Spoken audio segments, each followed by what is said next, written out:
함께 읽을 하나님의 말씀은 구약 성경입니다. 구약 성경 여호수아.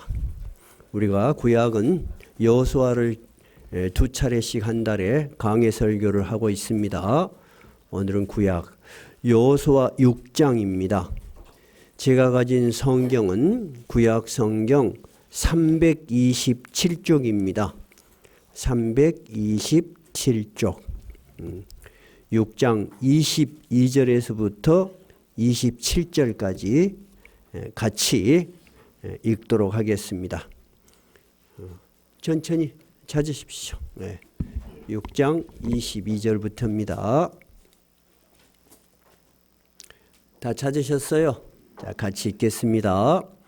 여호수아가 그 땅을 정탐한 두 사람에게 이르되 그 기생의 집에 들어가서 너희가 그 여인에게 맹세한 대로 그와 그에게 속한 모든 것을 이끌어내라 하매 정탐한 젊은이들이 들어가서 라합과 그의 부모와 그의 형제와 그에게 속한 모든 것을 이끌어내고 또 그의 친족도 다 이끌어내어 그들을 이스라엘의 진영 밖에 두고 무리가 그 성과 그 가운데 있는 모든 것을 불로 사르고 은금과 동철 기구는 여호와의 집 곳간에 두었더라.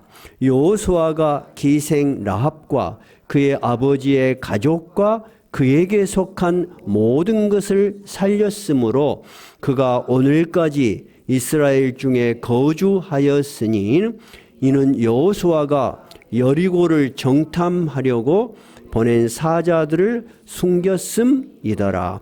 여호수아가 그때 맹세하여 이르되 누구든지 일어나서 이 여리고 성을 건축하는 자는 여호와 앞에서 저주를 받을 것이라. 그 기초를 쌓을 때 그의 맏아들을 잃을 것이요 그 문을 세울 때에 그의 막내 아들을 잃으리라 하였더라. 여호와께서 여호수아에게 함께 하시니 여호수아의 소문이 온 땅에 퍼지니라. 아멘. 오늘 본문 말씀은 앞에 있는 어떤 내용하고 연결이 되어 있습니다. 그래서 처음 듣는 분들은 약간 이해가 안 되는 또는 어렴풋한 부분도 있겠습니다만은 우리가 어린 시절을 교회를 다닌 사람은 여리고 성이 무너졌다. 그런데 그 여리고 성이 무너졌을 때 일상적인 방법이 아니고 이스라엘 백성들이 아무 말도 하지 않고 성을 뺑뺑뺑 돌았는데 성이 무너졌다. 그런 어렴풋한 이야기들은 다 기억하고 계실 거예요. 그 여리고 성이 무너지는 것이 오늘 본문에 이어지는 부분입니다. 그러면 오늘 처음 나오신 분들을 위해서 조금 앞부분을 말씀드리고 오늘 본문을 살펴보도록 하겠습니다. 여호수아가 이스라엘 백성들을 이끌고 드디어 요단강을 건너서 하나님이 약속하신 어느 땅에 이르렀습니까? 가나안 땅에 이르렀습니다. 이스라엘 백성들이 요단강을 건너서 가나안 땅에 도착했다는 것은 큰 의미가 있습니다. 첫째는 500년 전에 약 500년 전에 하나님께서 그의 조상에게 이 땅을 너희에게 주리라 그렇게 약속을 했지만은 그들은 그 땅을 떠나서 애굽 지금의 이집트에서 400년 이상을 노예로 살았습니다. 근데 정말 하나님의 약속대로 우리가 이 땅을 다시 돌아왔다는 신앙적 의미가 하나 있어요.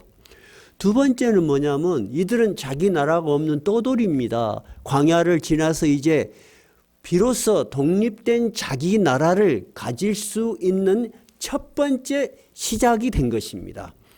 그런 현실적인 또 의미가 있어요.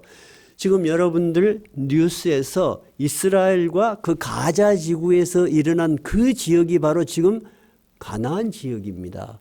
그러니까 저 전쟁의 역사가 어찌 보면 3,500년 전, 지금으로부터 약 3,400년 전, 400년 전에 있었던 그런 시대의 상황이 다시 반복되고 있다 생각하시면 돼요. 그러나 신앙적 의미는 전혀 연관이 없습니다. 이 지금 구약에 있어서 이 이스라엘 백성들이 가나안 들어갔던 그 의미는 두 가지로 굉장히 큰 의미 이해되시죠? 그들의 가슴이 얼마나 벅차고 감동이 있었겠습니까? 그런데 그런 감동하고는 별개로 이 땅에 들어가니까 이미 7개 이상의 부족이 나라를 이루고 있어요. 그러면 그 땅에 들어가면 이제 허허벌판에 이 땅 너희 가져라 하는 것이 신앙적 의미가 아니었어요. 현실 속에서 너희들이 이 땅을 차지하고 나아가는 그 과정에서 하나님이 너희들을 어떻게 도우시고 너희가 하나님과의 어떤 관계 속에서 신앙을 이해하고 하나님을 이해하고 신앙을 가져가고 또 신앙 생활을 할 것인가 하는 것을 배워나가는 과정이에요. 그런데 이들이 가나안 땅에 딱 들어가니까 첫 번째 부딪히는 성이 있었어요. 이 성을 돌파하지 않고는 들어갈 수가 없어요. 그 성이 바로 무슨 성이었어요? 여리고 성이었습니다. 한번 해보실래요? 여리고 성. 여리고 성이 이들이 처음 부딪힌, 우리가 인생을 살면서 신앙생활을 하려고 마음을 먹었는데 신앙생활이 쉽지가 않아요. 막상 신앙생활 하려니까 이런 일 저런 일 생겨요, 안 생겨요? 생겨요. 정말 생깁니다, 여러분. 그럼 이제 목회자 입장에서는 이분이 신앙생활을 하는 것을 악한 영이 막고 방해를 하고 시험을 하구나, 그렇게 바라볼 수 있어요. 근데 본인들은 그런 걸 잘 몰라요. 본인들은 눈앞에 있는 그 큰 시험만, 눈앞에 닥친 현실만 크게 보이는 거예요. 지금 이스라엘 백성들에게 여리고 성이 바로 그런 성이었어요. 막상 기쁜 마음으로 왔는데 해야 될 일이 산더미같이 크게 보이는 거예요. 이 여리고 성은 얼마나 강한 성이었냐면은 성벽이 2개나 있었어요. 제 앞에 있는 성벽은 높이가 약 12m예요. 그리고 그 성벽이 두께가 2m 내지 4m가 돼요. 진흙벽돌로 쌓아가지고 밖에서 공격을 할 수가 없어요. 근데 그 성벽을 하나 무너뜨린다 할지라도 또 하나 성벽이 하나 또 있어. 그러니까 2개의 성벽이 있는 거예요. 두 번째 성벽은 21m 땅에서부터. 사람이 밖에서 공격을 도저히 할 수 없는 그런 성벽이에요. 이스라엘 백성들이 전쟁을 전문으로 하던 사람들이 아니에요. 광야를 40년을 떠돌고 갔는데 뭔 무기가 있겠어요. 그렇죠? 인간으로서는 불가능해요. 그러면 이제 다 성을 포위하고 있으면은 그 사람들이 항복하고 나올 수도 있겠죠. 그것도 불가능해요. 지난번에 우리가 살펴봤듯이 그때가 추수할 때예요. 그래서 이 사람들이 이미 추수 곡식을 성 안에 가득가득 쌓아놨어요. 고고학적 발견에 의하면 그 성에 지금도 파면은 곡식들이 그대로 있는 거예요, 항아리에. 그러니까 그 성 안에 곡식이 가득가득 있었다는 거예요. 두 번째는 그 안에 또 샘물이 나와요. 그러니까 이들이 안에서 얼마든지 버틸 수 있어. 그러면 이스라엘 군대들이 이들을 둘러싸고 있으면은 여리고성 하나만 대적해야 돼요. 주변의 부족 국가들이 달라들까요? 주변의 부족 국가들이 다 연대를 하죠. 지금도 가자 전쟁이 그런 스타일이잖아요. 똑같아요. 그런데 하나님께서 여호수아를 불러서 이렇게 명령을 하시죠.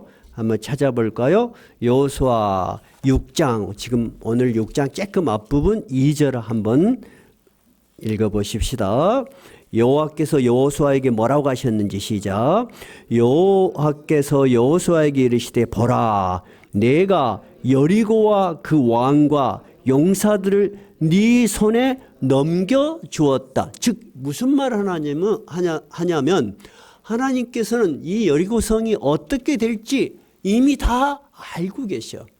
그리고 결론이 나 있어. 그런데 어떤 방법을 가르쳐 주냐면 아무 말도 하지 말고 백성들하고 하루에 한 바퀴를 돌으래요. 하루에 한 바퀴만, 다 한 바퀴. 엿새 동안은 한 바퀴.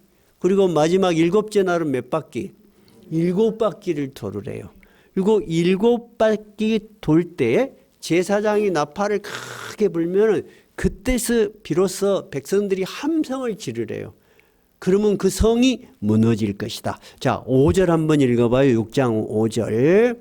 제 마지막 날이 어떻게 되는지 가르쳐 주셨습니다. 5절 시작.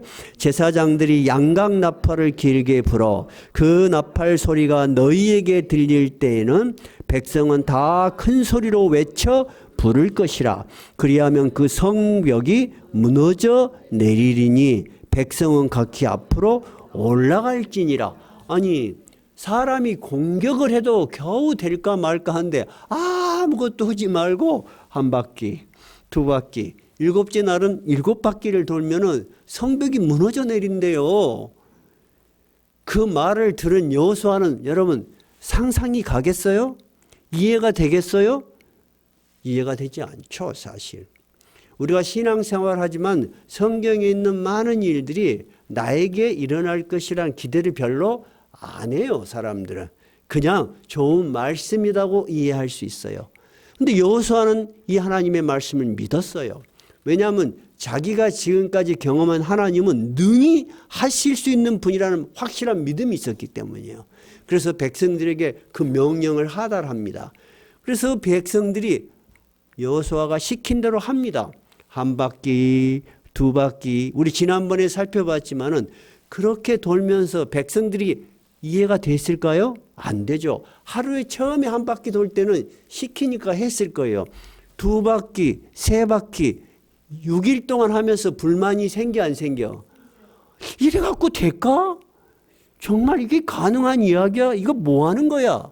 여러분, 우리가 신앙생활을 쭉 하지만은 우리가 원하는 대로 이루어지지 않는 일이 훨씬 많습니다. 여러분, 그렇습니까? 안 그렇습니까? 그렇습니다, 여러분.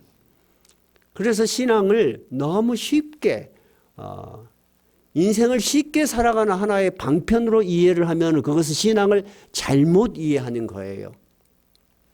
우리 손자가 초등학교 2학년인데 어제 가정예배를 드렸어요. 근데 이런 이야기를 해요. 할아버지 기도를 한다고 다 들어주는 건 아닌 것 같아요. 나는 처음 뭔 소리인지 몰랐어요. 근데 걔가 야외 활동 나가면 자주 배가 아프답니다. 그러니까 지가 이제 교회를 몇 번 다녔거든. 그러니까 하나님께 기도하면은 하나님이 들어주신다는 말을 들었어. 그래서 배가 안 아프도록 간절히 기도했대요. 지금 부모들 말에 의하면 간절히 기도를 했는데 평상시에는 한 번만 아팠는데 그날은 2번이나 아팠대. 그러니까 안 들어준 것 같다. 그래서 기도를 한다고 다 되는 게 아닌 것 같다. 그럼 제가 뭐라고 가르쳐야 될까요? 그래서 제가 그랬어요. 이제 가정예배니까 다 모였어요. 그게 바로 신앙이다. 왜 내가 기도를 했는데 안 들어주지 하는 하나님에 대한 이해가 생긴 거야. 그런데 하나님을 전혀 모르면 그런 고민을 할까요, 안 할까요? 안 해요. 그런 기대를 할까요, 안 할까요? 안 해요. 지금 이스라엘 백성들도 여러분 6바퀴를 돌면서도 아무 일도 일어나지 않으니까 불평, 불만이 생길 수밖에 없습니다. 근데 하나님은 그런 인간들의 연약함을 아셨는지 단 한마디도 내지 말라는 거야. 그래서 이스라엘 백성들이 6바퀴를 돌아도 아무 일이 없는 거예요. 근데 진짜 7바퀴를 돌고 나팔 소리가 들리고 그들이 함성을 내지를 때 어떻게 됐어요? 정말로 그런 일이 일어났어요. 20절 한번 읽어봐요. 20절 시작. 이에 백성은 외치고 제사장들은 나팔을 불매 백성이 나팔 소리를 들을 때 크게 소리질러 외치니 성벽이 무너져 내린지라. 백성이 각기 앞으로 나아가 그 성에 들어가서 그 성을 점령하고 그 성 안에 있는 모든 것을 온전히 바치되 남녀노소와 소와 양과 나귀를 칼날로 멸하니라. 그러면 하나님의 약속은 이루어졌어요? 이루어지지 않았어요? 이루어졌죠? 엿새 동안에 인간은 그냥 아무것도 안 했어요? 했죠. 이래가지고 뭐 될까 할지 모르지만은 묵묵하게 순종을 한 거예요. 마지막 날은 7바퀴를 여러분 그 큰 성을 돈다는 것은 그 뙤약 뺏어서 쉬운 일이 아니에요. 마지막까지 어쨌든 이 하나님의 명령을 붙들고 나아간 거예요. 그랬더니 하나님이 약속하신 대로 이루신 거예요. 그리고 오늘 본문으로 이어진 거예요. 자, 그러면 오늘 본문 앞에 일어났던 일은 이제 아시겠죠? 이렇게 해서 여리고 성이 무너졌습니다. 그리고 지지난번에 제가 고고학적 발견에 의해서 이 성경이 옳다는 것을 어떻게 규명했냐면, 밖에서 성을 쳤더라면 성벽이 다 저 안으로 잔해가 남았을 것인데 그 성벽이 전부 앞으로 무너져 내린 거예요. 그래서 그 무너진 더미를 딛고 그들이 다 성벽으로 올라간 거예요. 그래서 하나님께서 그 이야기를 한 거예요. 성이 무너질 것이니 너희들은 걸어 올라가라는 거예요. Go up. 그 높은 성벽을 어떻게 줄을 안 타고 올라가겠어요. 그 성벽이 무너져서 틈을 다 메워준 거예요. 그래서 그 성벽을 타고 올라갔고 여리고 성은 무너졌어요. 그래서 이제 성벽이 무너졌으니까 여러분 어떻게 해야 돼? 이제 다 올라가서 이제 막 전쟁이 시작된 거겠죠. 그 사람들도 그냥 당하지는 않을 거 아니에요. 그런데 이 경황이 없는 중에, 이 전쟁 중에 여호수아가 두 사람을 불러서 너무나 구체적이고 분명한 명령을 내립니다. 어떤 명령을 내립니까? 자, 22절 읽어봐요. 여호수아가 그 땅을 정탐한 누구? 두 사람에게 이르되 그 기생의 집에 들어가서 너희가 그 여인에게 맹세한 대로 그와 그에게 속한 모든 것을 이끌어내라. 이 무슨 말이에요? 이 여리고 안에 있는 모든 것은 하나님이 진멸해라고 했어요. 그런데 여호수아가 이 전쟁이 시작되자마자 두 젊은이를 불러서 이 여리고 성에 기생 여인이 있는데 너희 두 사람이 이 여인을 살려주기로 맹세를 했지 않냐. 그러니까 너희들은 어떤 일이 있어도 이 여인을 먼저 찾아서 구출시켜라 하는 거예요. 이 여인의 이름이 누구예요? 라합이에요. 기생 라합이에요. 이 기생 라합은 지금 우리가 말하는 기생의 의미하고는 좀 다를 수 있는데 성 제일 바깥쪽 가장 가난한 사람들이 살고 있는 그 섹트에 살아요. 거기서 술도 팔고 밥도 팔고 또 사람들이 자고도 하는 그런 일을 하는 여자 같아요. 근데 신분은 기생이니까 아주 신분이 낮다고 봐요. 근데 어떻게 해서 이 기생 라합이 이 두 정탐꾼을 만나게 되었죠? 이 여리고성을 오기 전에, 가나안에 오기 전에 여호수아가 정탐꾼 2명을 보내요. 그러니까 정탐꾼이니까 청년들일 거예요. 젊은 청년 둘이를 보냈는데 발각이 된 거예요. 그래서 이 청년 둘이가 기생 라합의 집에 숨어 들어간 거예요. 그래서 이 기생 라합이 자기 집에 숨겨주고 살게 됐어요. 그래서 그들이 맹세를 했어요. 우리가 이 성에 오면은 너를 살려주겠다. 또 기생 라합이 나를 살려달라. 그러니까 살려주겠다고 해요. 그러면서 이 기생 라합이 그러면 증표를 우리한테 내라. 나한테 약속할 수 있는 뭔가를 확실한 것을 이야기해 주라. 그렇게 이야기하죠. 그 증표가 뭐였어요? 여러분 다 그 이야기 아실 거예요. 어떻게 하기로 했어요? 네, 그 기생의 집에서 바깥으로 빨간 밧줄을 줄을 달아놔. 빨간 줄이 내려와 있으면 이 집이 바로 그 집이라는 거야. 그 집에 사는 사람은 다 살아. 살려줘야 돼. 그런 약속을 했다는 거야. 그러니까 너희들이 그 약속을 했지 않냐. 그러니까 너희들은 하나님의 이름으로 맹세한 그 약속을 절대 잊어서는 안 된다. 그 기생을 살려내라고 하는 거예요. 그것이 오늘 본문의 이야기예요.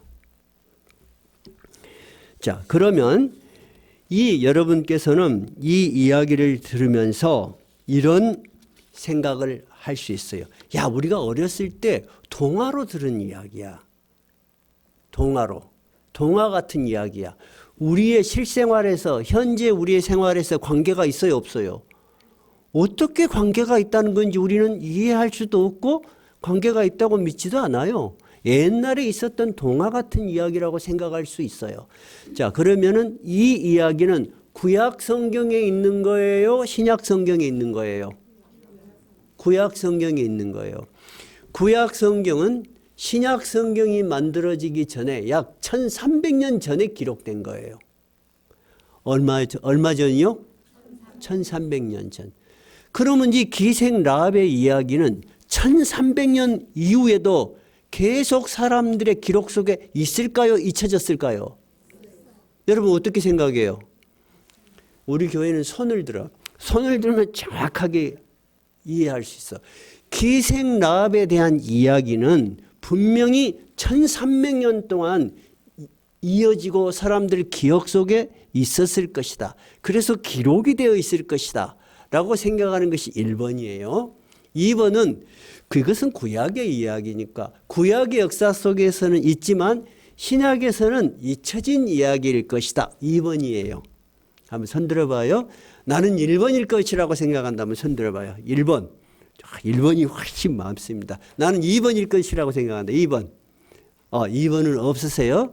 그러면 진짜 신약 성경에 있는가 찾아보면 아주 쉽습니다.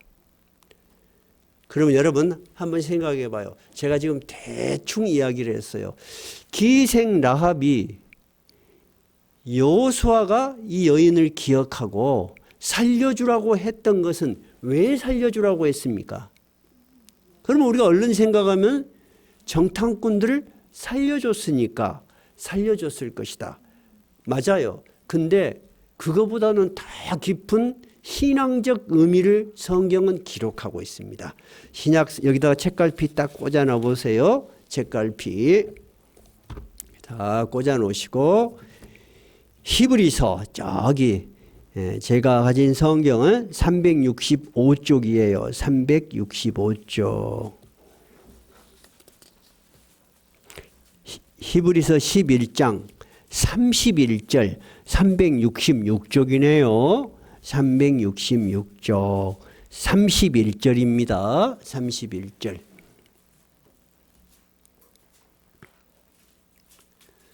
다 찾으셨어요? 자, 31절 한번 읽어볼까요? 시작. 믿음으로 기생 라합은 정탐꾼을 평안히 영접하였으므로 순종하지 아니한 자와 함께 멸망하지 아니하였도다. 모든 여리고 성에 있는 생명 있는 것은 다 죽었는데 이 기생 라합이 산 것은 딱 하나의 이유가 있었다는 거예요. 뭐예요?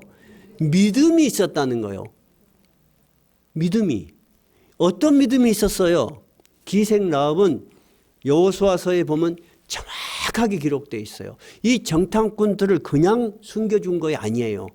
이 이스라엘 백성들이 여리고를 향해서 온다는 말을 들었을 때 제일 먼저 이 소문을 듣는 사람은 성 바깥에 성에 제일 가까이 살고 있는 사람들일 거예요. 얼마나 놀랬겠어요. 근데 이들이 진짜 놀란 건 뭐였냐면 이스라엘 백성들이 그 당시 최대 세계의 강국인 애굽을 물리치고 애굽의 군대들을 홍해바다에 수장시켜 버렸단다. 근데 그들이 섬기는 신이 여호와란다. 옛날에는 부족 간의 전쟁은 항상 신들의 전쟁으로 이해를 했어요. 그래서 우리가 이기면 우리 신이 이겼다. 이렇게 이해들을 했어요. 그들이 섬기는 신은 여호와 하나님이라는 신이라는 거야. 근데 그 신이 애굽에서 나와서 가나안으로 향해 오는데 가나안 저쪽에 있는 최대로 강한 또 부족들도 다 물리치고 이제 여리고로 온단다. 이 사람들은 두려움에 막 떤 거야. 근데 이 기생 라합은 지금까지 있던 많은 사람들이 들은 이야기를 들으니까 이 하나님은 진짜 살아계신 하나님이라고 자기가 확신을 했어요.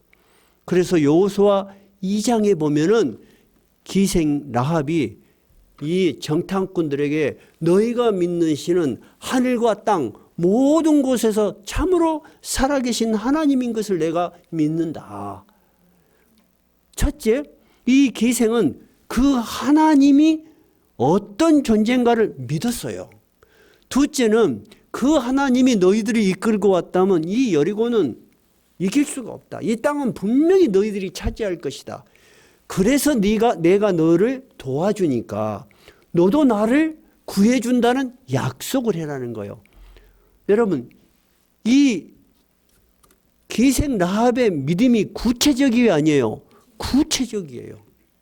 굉장히 구체적이에요. 근데 믿음이 뭐지? 하고 여러분은 다 좀 고민을 해봐야 돼요. 여러분 믿음이 뭐예요? 교회 생활을 열심히 하는 거, 또는 헌금을 아주 성실히 하는 거, 출석을 잘하는 거, 다 믿음의 모습이지만은 믿음의 본질이 뭐예요? 그러면 멍해요. 진짜로 뭐지? 하는 생각이 들어요. 그런데 오늘 히브리서 11장이 성경 중에서 대표적으로 무엇에 대한 기록을 남겨놨어요? 믿음이 뭔가를 하는 것을 여기 나타났어요. 그러면 히브리서 11장 31절은 기생 라합의 믿음이야말로 우리가 본받아야 될 믿음이다 하면서 아주 훌륭한 믿음의 생활을 한 사람들을 아브라함으로부터 쭉 나열을 해놓은 거예요. 그러면 믿음이란 것은 무엇인가? 히브리서 한번 찾아봐요. 한번 찾아봅시다. 히브리서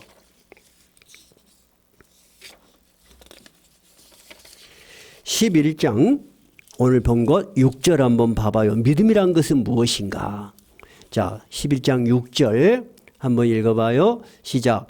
믿음이 없이는 하나님을 기쁘시게 하지 못하나니 하나님께 나아가는 자는 반드시 그가 계신 것과 또한 그가 자기를 찾는 자들에게 상 주시는 이심을 믿어야 할지니라. 믿음이란 게 뭐라고요? 하나님이 계신다는 확실한 신뢰를 가져야 돼요.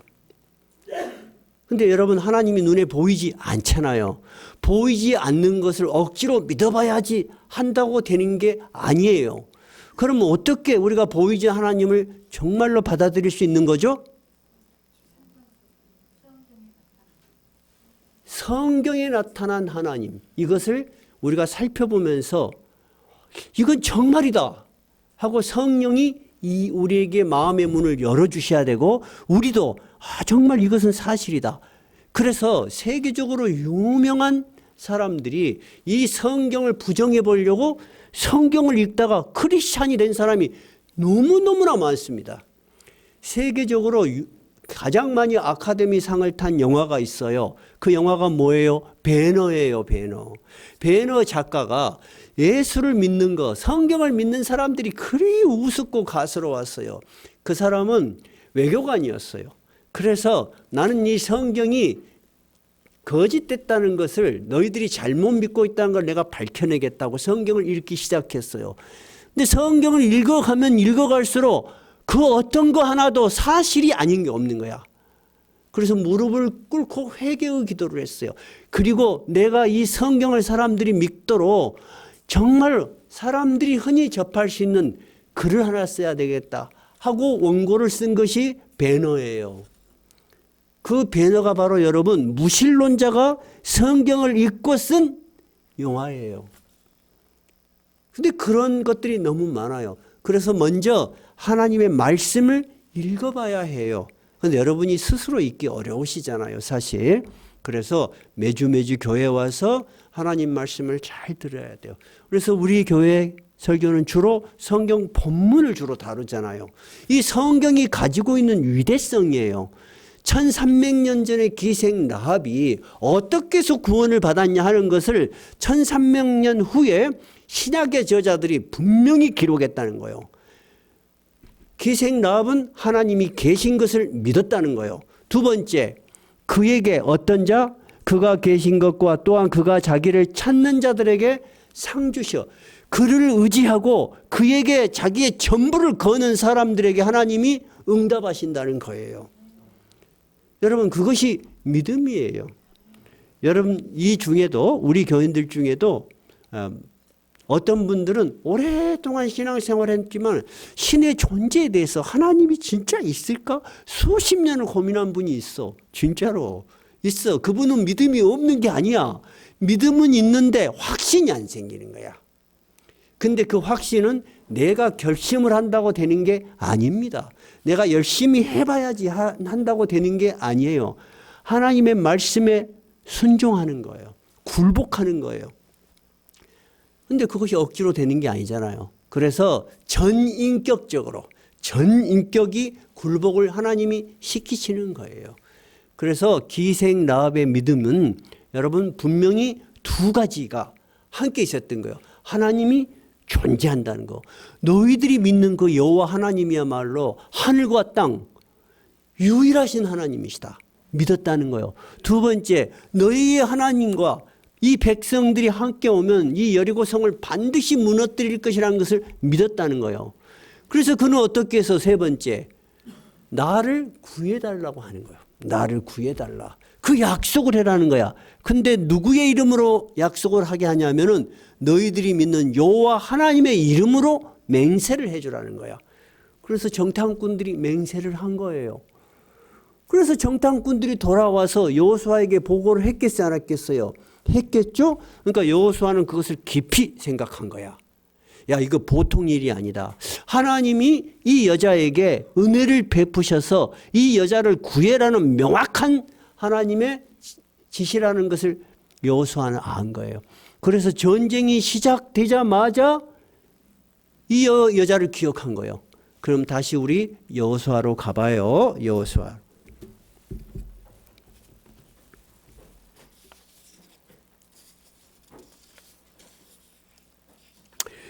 여호수아 다 찾아셨죠? 6장 17절은 뭐냐면 이 성이 무너지기 전에 여호수아가 한 명령이에요. 이 성이 무너지기 전입니다. 17절 읽어봐요. 이 성과 그 가운데 있는 모든 것은 여호와께서 온전히 바치되 기생 라합과 그 집에 동거하는 자는 모두 살려줘라. 성이 무너지지도 않았는데. 두 번째, 성이 무너진 다음에 또 명령을 합니다. 한번 찾아볼까요? 6장 22절 읽어봐요. 여호수아가 그 땅을 정탐한 두 사람에게 이르되 그 기생의 집에 들어가서 너희가 그 여인에게 맹세한 대로 그와 그에게 속한 모든 것을 이끌어내라. 그러면 여러분, 어떠한 상황에서도 우리는 잊어버렸을지 모르지만은 나는 하나님을 잊어버렸을지 모르고 내 상황이 너무 어려웠을지 몰라도 하나님은 우리에 대한 약속을 기억하신다, 안 하신다? 기억하시고 반드시 이루신다는 거예요. 반드시 이루셔. 우리가 지난주 초청 예배에서 제가 설교를 했죠. 그 임종을 앞둔 분이 30살 때 어느 교회를 다녔는데 교회가 좀 분쟁이 있고 너무 시험이 들어서 그 이후로 50년 동안 신앙생활을 안 했어. 근데 임종을 앞두고 목사님을 불러서 마지막 임종 예배를 드리고 싶다. 그래서 제가 마지막 임종 예배 드린 이야기 해드렸죠. 그에게 물어봤던 것이 뭐예요? 당신은 지금 임종의 순간을 맞이했는데 당신이 이 세상에 어떻게 살았든지 간에 예수 그리스도를 믿음으로 모든 죄를 용서받고 하나님 나라에 가시는 것을 믿습니까? 네, 믿습니다. 여러분, 그런 신앙의 고백은 그가 언제적 이야기예요? 50년 전에 그가 젊은 날에 하나님하고 약속하고 기도했던 내용이야. 그걸 하나님은 잊지 않으시는 거예요. 그래서 그의 임종의 마지막 순간에 하나님이 찾아오신 거야. 두 번째, 당신은 하나님의 나라가 존재하며 당신은 예수 그리스도께 이 신앙 고백을 하였으므로 오늘 하나님의 나라에 들어간다는 것을 믿습니까? 그러니까 네, 그럼요.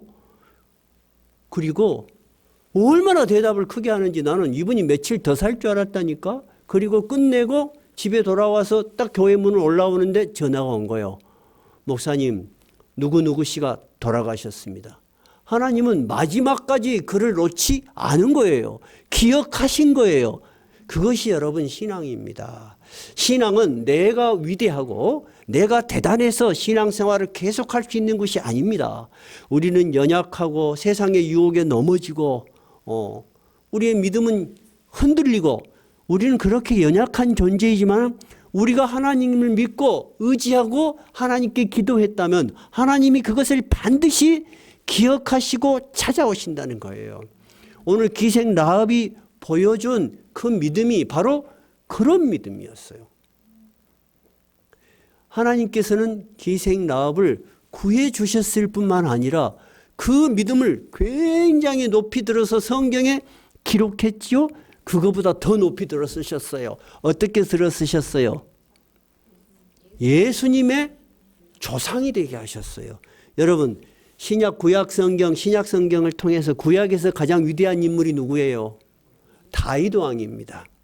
다윗 왕의 할머니의 할머니가 바로 이 기생 라합이야. 이 기생 라합은 여기에서 구원을 받아서 이스라엘 사람들하고 같이 살게 된 거예요. 근데 이스라엘 남자하고 결혼을 한 거예요. 그래서 이스라엘 자손을 잇게 된 거예요. 그 중에 다윗 왕이 태어난 거예요. 한번 살펴볼까요? 예. 마태복음 한번 가봐요. 마태복음.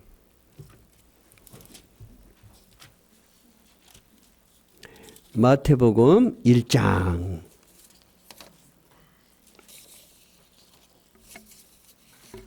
1장 5절부터 한번 읽어볼게요. 제가 가진 성경은 신약 성경 1페이지예요. 1장 5절.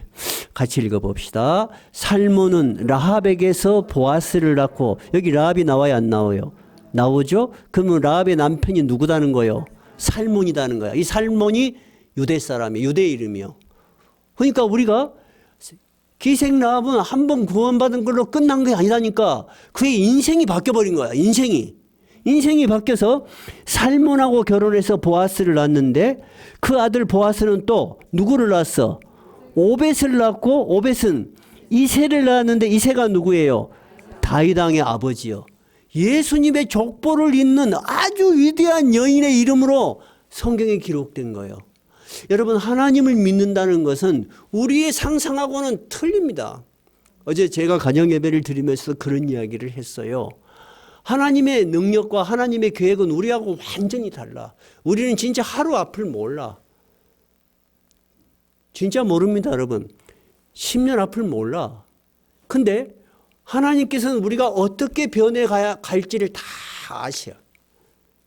다 아시니까 우리가 지금 해야 될 일은 뭐예요? 그 하나님을 인정하고 그 하나님께 나의 인생을 맡기는 거야. 그러면 풍파가 오든 어려움이 있든 그것은 다 지나갈 거야. 그리고 하나님의 뜻이 이루어질 거야. 하나님의 뜻이 이루어지는 것을 선이라고 합니다. 그것을 축복이라고 합니다. 하나님은 모든 선의 뿌리입니다. 하나님이 우리를 향한 모든 계획은 선하십니다. 그러니까 우리는 우리에게 일어난 것이 때로는 불행할 수도 있고 때로는 힘들 수도 있고 때로는 이해할 수 있지만 이 모든 것들을 하나님의 크신 선 속에 묶어두는 거야. 하나님은 이 모든 것을 통해서 선을 이루실 것이다 하고 믿는 것이 여러분 믿음이에요. 이 믿음이 있을 때 우리는 비로소 편안함이 있는 거예요. 그렇지 않고 내가 닥치는 현실을 내 능력으로만 살아보려고 하면 편안할 날이 없어요. 우리 인간은 그렇게 능력이 많지 않아요. 그러죠? 여러분 자신 있어요? 자신 없어요, 여러분. 여러분도 그렇고 저도 그렇고. 우리는 많은 풍파 속에 살면서도 우리를 안전한 항구로 인도하실 하나님을 믿는 거예요. 그 하나님은 존재하시고 그 하나님을 의지하는 우리에게 상을 주신다. 즉 우리의 기도와 우리의 삶에 개입하시는 거예요. 그것을 우리가 믿을 때에 참 우리에게는 영혼의 편안함이 있는 거예요. 말씀을 정리하십시다. 오늘 기생 라합의 이야기는 우리하고 먼 구약에 있었던 이야기가 아니라는 것을 분명히 성경은 분명히 기록하고 있어요. 아니다. 기생 라합의 믿음이야말로 지금 너희들이 본받아야 될 믿음이다 하고 히브리서 11장에 다 기록을 해놨어요. 그리고 믿음의 본질에 대해서 뭐라 그랬어요? 하나님께 나아가는 자는 하나님이 계신 것을 먼저 믿어라. 두 번째는 그에게 나아가는 자들, 그에게 기도하며 그에게 의지하며 그를 예배하는 자들에게 하나님이 반드시 상을 주실 것이다. 하나님이 그 결과에 대해서 보응하실 것이다. 그것이 여러분의 믿음입니다. 오늘 이 기생 라합의 이 얘기가 우리들에게 우리도 믿음을 새롭게 할 수 있는 계기가 되기 바랍니다. 찬송가 545장입니다.